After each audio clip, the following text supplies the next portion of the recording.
Iran-Israel जंग के 7वें दिन इजरायली हैकर्स ने ईरान के सरकारी चैनल IRIB समेत कई न्यूज चैनल हैक कर लिए। हैकिंग के दौरान 2022 के विरोध प्रदर्शन वाले वीडियो चलाए गए, जिनमें महिलाएं हिजाब के विरोध में बाल काट रही थीं। लोगों से सरकार के खिलाफ विद्रोह की अपील भी की गई।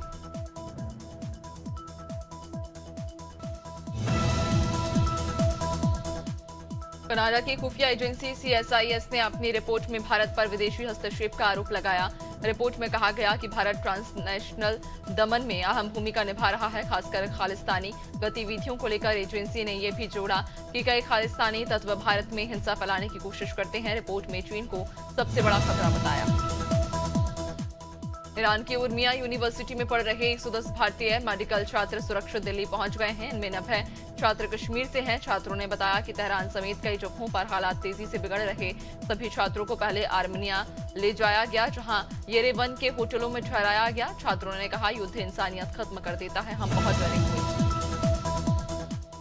ईरान के सुप्रीम लीडर आयतुल्लाह खामेनेई ने कहा कि ईरान कभी सरेंडर नहीं करेगा। उन्होंने ट्रंप को चेतावनी दी कि अगर अमेरिका ने जंग में दखल दिया तो अंजाम बुरा होगा। ये संदेश ईरान की नेशनल टीवी पर पढ़ा गया।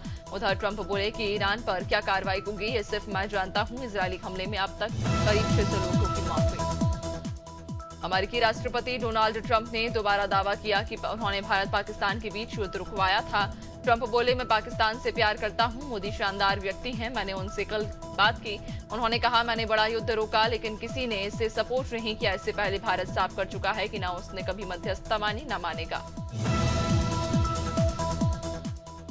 इंडोनेशिया के माउंट लेबोटोबी लाकी ज्वालामुखी में फिर विस्फोट हुआ, जिससे 10 किलोमीटर ऊंचाई तक राख का गुबार उठा। ये गुबार मशरूम जैसा दिखा और 150 किलोमीटर दूर से नजर आया। मंगलवार शाम से बुधवार दोपहर तक कई बार विस्फोट हुए। आसपास के गांवों से लोगों को निकाला गया।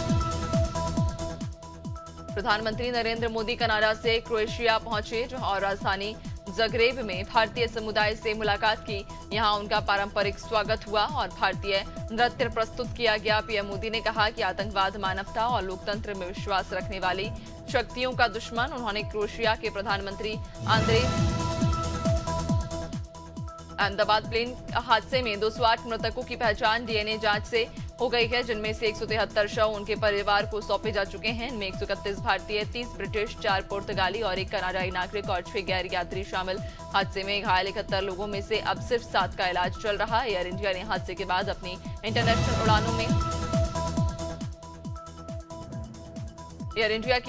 उड़ानों में बाधा जारी। बुधवार को 3 फ्लाइट्स कैंसिल हुई।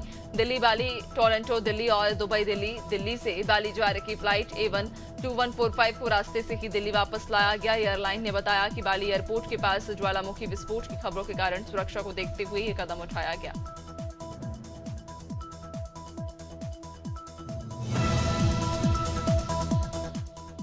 कांग्रेस ने पाक आर्मी चीफ मुनीर के ट्रंप संग लंच को भारत की कूटनीति के लिए ट्रिपल झटका बताया। पार्टी ने कहा कि अमेरिका ने पाकिस्तान को आतंक के खिलाफ शानदार सहयोगी कहा, जो चिंताजनक। कांग्रेस ने पीएम मोदी से सर्वदलीय बैठक बुलाने की मांग की। उधर विदेश सचिव विक्रम मिस्री ने बताया कि पीएम मोदी और ट्रंप के बीच 35 मिनट फोन पर ऑपरेशन सिंदूर को लेकर बातचीत हुई।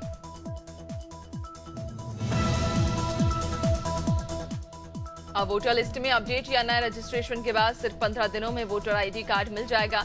चुनाव आयोग ने नई प्रक्रिया शुरू की है, जिसमें रजिस्ट्रेशन और करेक्शन दोनों शामिल हैं। पहले ये प्रक्रिया 30 दिन या उससे ज्यादा समय लेती थी। अब वोटर्स को SMS अलर्ट के जरिए उनके कार्ड की स्थिति की जानकारी भी मिलती रहेगी, जिससे प्रक्रिया पारदर्शी और तेज हो जाएगी। देश में कोरोना के नए वेरिएंट से बीते 24 घंटों में 4 मौतें दर्ज की गई। महाराष्ट्र में 2 और दिल्ली, केरल में एक मरीज ने जान गंवाई। जनवरी 2025 से अब तक कुल 113 लोगों की मौत हो चुकी है। इसमें सबसे ज्यादा मौतें केरल और महाराष्ट्र में हुई। दिल्ली में अब तक 13 मौतें हुई। फिलहाल देश के 32 राज्यों और केंद्र शासित प्रदेशों में 6 आजमगढ़ के जिलाधिकारी पर इंजीनियर से मारपीट के आरोप का मामला अब प्रदेश भर में गरमाने लगा। बहराइच में उत्तर प्रदेश इंजीनियर्स एसोसिएशन के बैनर तले सैकड़ों इंजीनियर्स ने काली पट्टी बांधकर जोरदार प्रदर्शन किया। जिलाधिकारी मुर्दाबाद के नारे लगे और अफसरों ने चेताया कि यदि आजमगढ़ डीएम को बर्खास्त नहीं किया गया तो प्रदेश व्यापी आंदोलन छेड़ा जाएगा। आजमगढ़ के डीएम द्वारा अधीक्षण अभियंता से मारपीट के विरोध में बलिया में अभियंताओं ने जोरदार प्रदर्शन किया। उत्तर प्रदेश इंजीनियर्स एसोसिएशन के बैनर तले अधिशासी अभियंताओं ने सीडीओ को ज्ञापन सौंपा, जिसे राष्ट्रपति, प्रधानमंत्री और राज्यपाल को भेजा गया। उनका कहना है कि अफसरशाही की मनमानी बर्दाश्त नहीं होगी और अगर कार्रवाई नहीं हुई तो काम करना मुश्किल हो जाएगा। डीडवाना बस स्टैंड से हटाए जाने की खबरों के बीच 30 सालों से ठेला लगाने वाले स्ट्रीट वेंडर कलेक्ट्रेट पहुंचे। उन्होंने एडीएम महेंद्र कुमार मीणा को ज्ञापन सौंपकर विरोध जताया। वेंडर्स का कहना कि बिना किसी लिखित आदेश के उन्हें हटाया जा रहा है, जिससे उनकी रोजी रोटी पर संकट खड़ा हो गया। प्रशासन से उन्होंने मांग की कि उन्हें बस स्टैंड पर ही काम करने दिया जाए। ग्वालियर के महाराजपुरा थाना क्षेत्र में युवक की खदान के गहरे पानी में डूबने से मौत हो गई। मृतक की पहचान हरीश चौधरी के रूप में हुई। वह अपने दोस्त के साथ पार्टी मनाने खदान क्षेत्र में गया था, जहां नहाने के दौरान वह डूब गया। लगभग 40 घंटे की तलाश के बाद अगले दिन एसडीआरएफ टीम ने शव बरामद किया। पुलिस ने मामला दर्ज कर जांच शुरू कर दी। हमीरपुर के कुरारा कस्बे में दबंगों ने एक अधेड़ पर घर में घुसकर हमला कर दिया। पीड़ित विजेंद्र सिंह अपने दोस्तों के घर रुका था, तभी शराब के नशे में पहुंचे कुछ युवकों ने गाली गलौज कर मारपीट की। उसे गंभीर चोटें आई हैं। पीड़ित ने कुरारा थाने में शिकायती पत्र देकर कार्रवाई की मांग की। पुलिस ने तहरीर के आधार पर मामले की जांच शुरू कर दी। हमीरपुर जिले में एक ग्राम प्रधान पर सरकारी कार्यों में अनियमितता कर करोड़ों की संपत्ति अर्जित करने का आरोप लगा है। ग्रामीणों का दावा है कि प्रधान आलीशान मकान, कीमती जमीन और असलहों का मालिक, जबकि उसके बाबा की जमीन सरकार ने 10 पैसे न चुकाने पर कुर्क की थी। ग्रामीणों ने इस मामले में जिलाधिकारी से शिकायत कर जांच की मांग की।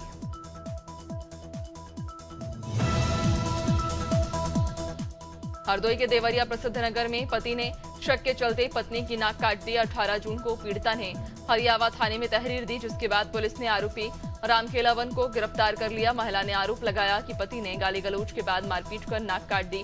गंभीर रूप से घायल महिला का इलाज जारी है।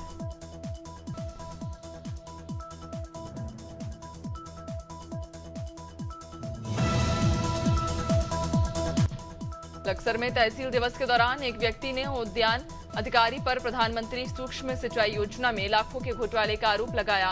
शिकायतकर्ता ने कहा कि खेतों में बिछाई जाने वाली पाइपलाइन में भारी गड़बड़ी की गई। मामले की गंभीरता को देखते हुए उप जिलाधिकारी ने जांच के आदेश दिए हैं। मऊ जिले में कानून व्यवस्था सुदृढ़ बनाने और लोगों को जागरूक करने के लिए पुलिस अधीक्षक अंजलि कुमार पांडे के निर्देश पर विभिन्न थाना क्षेत्रों में पुलिस ने रूट मार्च किया। इस दौरान सीओटी पीए एक्ट के तहत सार्वजनिक स्थान पर धूम्रपान करने वाले 3 लोगों का चालान काटा गया। पुलिस ने सभी को चेतावनी दी कि दोबारा उल्लंघन पर कड़ी कार्रवाई होगी। मेरठ के इंचौली थाना क्षेत्र में पुलिस ने गौकशी के मामले में वांछित 25,000 के इनामी गौ तस्कर को मुठभेड़ के बाद घायल कर गिरफ्तार कर लिया। आरोपी के पैर में गोली लगी, जिसे इलाज के लिए अस्पताल में भर्ती कराया गया। उसके पास से अवैध तमंचा, 2 जिंदा कारतूस, एक खोखा और एक मोटरसाइकिल बरामद हुई है। संभल के मोहल्ला चौधरी सराय में प्रशासन ने एक अवैध रूप से संचालित ओयो होटल पर छापा मारा, जहां से आपत्तिजनक हालत में मिले 5 युवतियों और 4 युवकों की हिरासत में लिया गया। सिटी मजिस्ट्रेट और पुलिस टीम की इस कार्रवाई से इलाके में हड़कंप। कार्रवाई के दौरान एक युवक खिड़की से कूदकर फरार हो गया। प्रतापगढ़ के दिलीपपुर थाना क्षेत्र के नौहार हुसैनपुर गांव में मनरेगा में भ्रष्टाचार की शिकायत को लेकर 2 पक्षों में खूनी संघर्ष हुआ। मारपीट और फायरिंग में 2 लोगों को गोली लगी, जबकि कुल 12 लोग घायल हो गए। दोनों पक्षों ने लाठी डंडों और धारदार हथियारों से हमला किया। सभी घायलों को मेडिकल कॉलेज में भर्ती कराया गया। रायगढ़ में निलंबित एएसआई अमृत मिंज नशे में धुत होकर कार चला रहे थे। मेरीगुड़ा मोड़ पर तेज रफ्तार में नियंत्रण खोने से कार खेत में पलट गई। गनीमत रही कि कोई घायल नहीं हुआ। हादसे के वक्त कार से शराब की गंध आ रही थी और एएसआई नशे की हालत में मिले। उन्होंने मीडिया के सामने लड़खड़ाते हुए नशे से इनकार किया और खुद को निलंबित बताया। सुजालपुर के भीमपुरा में शादी समारोह के दौरान हुए तौसीफ उर्फ गोल्डन हत्याकांड में पुलिस ने 2 और फरार आरोपियों असलम और अब्दुल सत्तार को मोहम्मद खेड़ा जोड़ से गिरफ्तार कर लिया। इससे पहले उज्जैन निवासी 2 आरोपियों को जेल भेजा जा चुका है। हत्या पुरानी रंजिश में हुई थी। चारों पर हत्या का केस दर्ज है। मराठी गांव में सो रखे अधेड़ अमरनाथ यादव की अज्ञात बदमाशों ने घर में घुसकर गोली मारकर हत्या कर दी। मृतक के शरीर पर धारदार हथियार के निशान भी मिले, जिससे हत्या को पुरानी रंजिश से जोड़ा जा रहा। वारदात के बाद आरोपी बाइक से फरार हो गए। पुलिस ने शव पोस्टमार्टम के लिए भेजा और मामले की जांच शुरू कर दी है। अजयगढ़ के डीएम रविंद्र कुमार पर सिंचाई विभाग के अधिशासी अभियंता अरुण सचदेव से मारपीट का आरोप है। घटना 13 जून की बताई गई है, जहां डीएम ने अभियंता को आवास पर बुलाकर गाली गलौज और डंडे से हमला किया। उत्तर प्रदेश इंजीनियर्स एसोसिएशन ने इस पर कड़ी प्रतिक्रिया दी और सीएम को ज्ञापन सौंपकर डीएम को बर्खास्त करने की मांग की। बीती रात दमोह के घंटाघर क्षेत्र में अचानक भारी पुलिस बल की मौजूदगी से हड़कंप मच गया। एएसपी सुजीत सिंह भदौरिया, डीएसपी भावना दांगी सहित कई थाना प्रभारियों और वज्र वाहन की मौजूदगी में क्षेत्र में हलचल मचा दी। पुलिस की इतनी बड़ी तैनाती को देख लोग चौंक गए और एक दूसरे से वजह पूछते दिखे। हालांकि देर रात तक पुलिस द्वारा कार्रवाई की कोई स्पष्ट वजह सामने नहीं आई थी।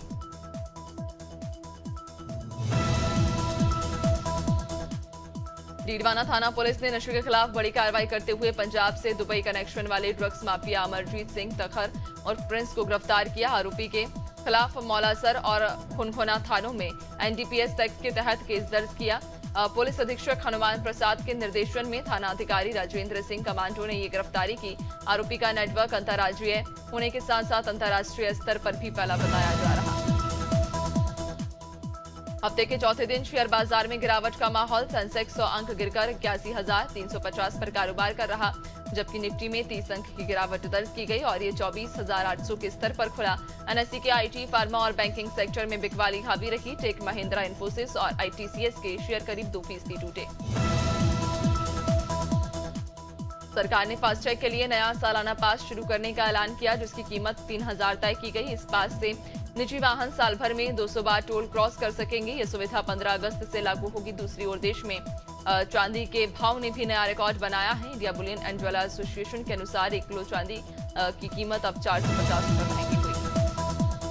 सेबी के बोर्ड मीटिंग में स्टार्टअप्स और विदेशी पोर्टफोलियो निवेशकों को लेकर अहम फैसले लिए गए। पब्लिक सेक्टर यूनिट्स की डीलिस्टिंग प्रक्रिया को आसान बनाया गया। साथ ही आईपीओ और क्वालिफाइड इंस्टीट्यूशनल प्लेसमेंट के नियमों में भी ढील दी गई है। एनएसईएल मामले पर भी चर्चा हुई। ये मीटिंग सेबी चेयरमैन तुहिन कांता पांडे की अध्यक्षता में हुई। सेबी ने मार्केट एक्सपर्ट संजीव भसीन और 11 अन्य को शेयर बाजार से बैन कर दिया। भसीन पर आरोप कि वे टीवी पर स्टॉक की सिफारिश करने से पहले खुद ही वह स्टॉक खरीद लेते थे। जांच के दौरान ये मैनिपुलेशन सामने आया। सेबी की कार्रवाई से ठीक पहले भसीन ने खुद को ज्योतिष घोषित कर लिया था। इस बैन को शेयर मार्केट ने एक सख्त संदेश के रूप में देखा। हेडिंग्ले टेस्ट से पहले ऋषभ पंत ने पुष्टि की कि विराट कोहली के रिटायरमेंट के बाद शुभमन गिल अब भारतीय टेस्ट टीम में नंबर 4 पर बल्लेबाजी करेंगे। खुद पंत नंबर 5 पर उतरेंगे। पंत ने कहा कि तीसरे नंबर को लेकर अभी चर्चा जारी, लेकिन चौथे और 5वें क्रम पर स्थिति साफ। उन्होंने कहा कि गिल इस चुनौती के लिए तैयार है। बॉम्बे हाईकोर्ट ने बीसीसीआई को बड़ा झटका देते हुए आदेश दिया कि वह कोची टस्कर्स केरल के मालिकों को 538 करोड़ का हर्जाना दे। कोर्ट ने ऑर्बिटल ट्रिब्यूनल के फैसले को बरकरार रखा और बीसीसीआई की याचिका खारिज कर दी। जस्टिस आरआई छागला ने कहा कि कोर्ट आर्बिट्रेशन एक्ट की धारा 34 के तहत सीमित दखल। भारत के खिलाफ हेडिंग्ले टेस्ट के लिए इंग्लैंड ने अपनी प्लेइंग 11 का ऐलान कर दिया। इस टीम में ऑलराउंडर क्रिस वोक्स की वापसी हुई, जो पिछले साल दिसंबर के बाद पहले टेस्ट खेलेंगे। साथ ही तेज गेंदबाज ब्राइडन कोर्स को पहली बार होम ग्राउंड पर टेस्ट खेलने का मौका मिला। कोर्स ने अब तक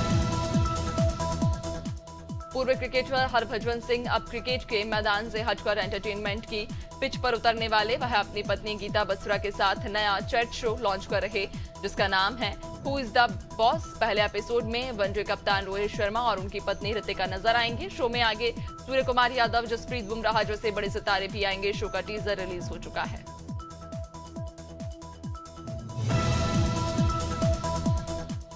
भारतीय टी20 टीम के कप्तान सूर्य कुमार यादव स्पोर्ट्स हर्निया के इलाज के लिए इंग्लैंड पहुंच चुके हैं। पिछले 3 महीनों से सूर्या पेट के निचले हिस्से में दर्द के बावजूद खेलते रहे। अब वे लंदन में विशेषज्ञ डॉक्टर से परामर्श करेंगे और जरूरत पड़ने पर सर्जरी भी करवा सकते हैं। एक करीबी सूत्र के मुताबिक सूर्या ने दर्द के बीच कई मैच खेले हैं।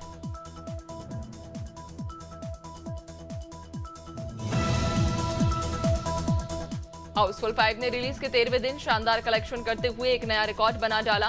फिल्म की 2 एडिटिंग वाली स्ट्रेटजी ने दर्शकों में उत्साह बनाए रखा, जिससे सिनेमाघरों में ऑडियंस लगातार उमड़ रही। 240 करोड़ के बजट में बनी यह फिल्म अब तक आधे से ज्यादा लागत वसूल चुकी है। हालांकि पूरा बजट निकालना चुनौती बना हुआ, लेकिन फिल्म का ग्राफ अभी स्थिर।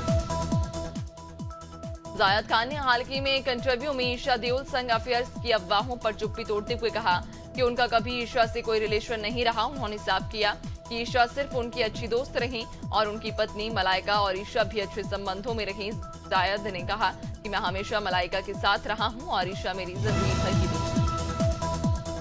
आमिर खान की फिल्म सितारे ज़मीर पर की एडवांस बुकिंग 17 जून से शुरू हुई और पहले दिन में ही इसे जबरदस्त रिस्पांस मिला। फिल्म को लेकर दर्शकों में जबरदस्त उत्साह, खासकर दिल्ली रीजन में, जहां इसने एडवांस टिकट सेल से 24.09 लाख रुपए की कमाई की। इमोशनल और इंस्पिरेशनल कंटेंट के कारण सितारे ज़मीर पर को काफी ऑडियंस को सपोर्ट मिला। टीवी का नया रियलिटी शो पति पत्नी और पंगा जल्द ही ऑन एयर होने वाला है, जिसमें पॉपुलर टीवी कपल्स नजर आएंगे। रुबीना दिलैक, अभिनव शुक्ला और हिना खान और रॉकी जायसवाल जैसे सितारे इस शो में कंटेस्टेंट बनकर हिस्सा लेंगे। पहले शो का नाम चोला और शबनम रखा गया था, जिसे बाद में बदलकर पति पत्नी और पंगा कर दिया। इस शो में कपल्स को पलक तिवारी इन दिनों कोरिया में वेकेशन मना रही हैं और वहां से उन्होंने अपनी कुछ खूबसूरत तस्वीरें शेयर की। इन फोटोज में पलक कोरियन ट्रेडिशनल आउटफिट में नजर आ रही, जिसमें उनका लुक किसी के ड्रामा क्वीन से कम नहीं लग रहा। व्हाइट ड्रेस में उनका स्टाइल और ग्रेस देखने लायक। पलक की ये तस्वीरें सोशल मीडिया पर खूब वायरल हो रही।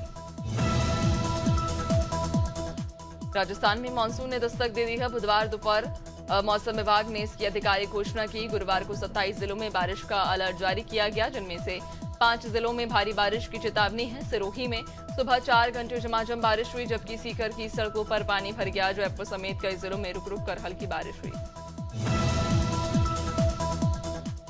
पिछले 25 दिनों से बस्तर में अटका मानसून अब रायपुर होते हुए सरगुजा पहुंच गया है। मौसम विभाग ने छत्तीसगढ़ के कई इलाकों में भारी बारिश का अलर्ट जारी किया है। सूरजपुर और बलरामपुर जिलों में भारी बारिश का ऑरेंज अलर्ट है, जबकि 7 जिलों में येलो अलर्ट जारी किया गया। रायपुर, दुर्ग समेत अन्य जिलों में गरज चमक के साथ बारिश और बिजली की संभावना।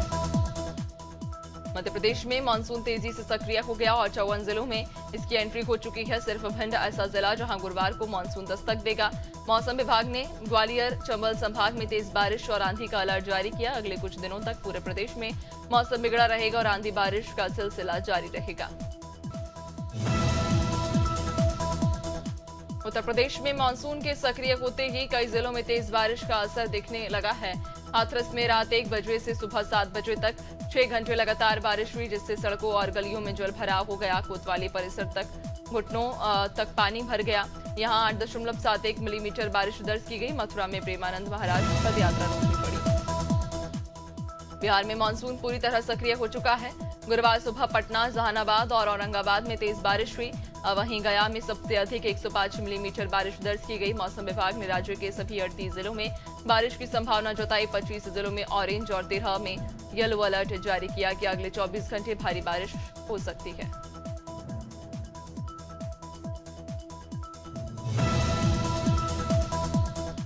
हरियाणा के रेवाड़ी और नूंह में हल्की बारिश के बाद मौसम विभाग ने राज्य के 17 जिलों में अलर्ट जारी किया है। पंचकूला, अंबाला, करनाल, रोहतक समेत कई जिलों में गरज चमक के साथ तेज हवाएं चलने की संभावना है। आसमानी बिजली भी चमक सकती है। विशेषज्ञों के अनुसार ये मौसम बदलाव प्री मानसून की सक्रियता का संकेत है।